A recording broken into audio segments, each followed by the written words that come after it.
నమస్కారం. నా పేరు బీవీఆర్. మీతో నేను ఈరోజు కొన్ని విషయాలు పంచుకోవాలని అనుకుంటున్నాను. ఒకటి చెప్తాను వినండి.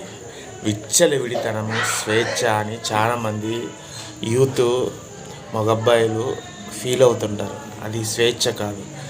నిన్ను నువ్వు నియంత్రించుకొని ఒక క్రమబద్ధమైన క్రమశిక్షణలో ఉంటావు. అది నిజమైన స్వేచ్ఛ. ఈ కాలంలో ఎవ్వరికి మంచి చెప్పకూడదు, అది చెడుగా పరిగణిస్తుంది.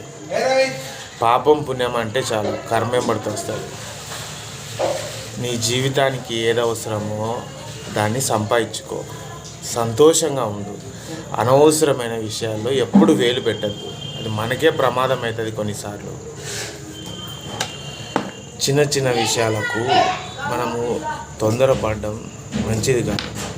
మీరు ఎవరైనా మీకు నచ్చకపోతే వారిని విమర్శించండి, తప్పు లేదు. సద్విమర్శ అయ్యి అతను తప్పు సరిదిద్దుకునేలాగా ఉండాలి, కానీ నొచ్చుకొని బాధపడి కన్నీళ్ళు పెట్టే విధంగా ఉండకూడదని నా అభిప్రాయం. నేను ఎవరి గురించి మాట్లాడట్లేదండి, నా అభిప్రాయాల్ని వెలుబుచ్చుతున్నాను అంతే. తప్పులు ఏమైనా ఉంటే నన్ను క్షమించండి. మీకు నచ్చితే మాత్రం సబ్స్క్రైబ్ చేసుకోండి.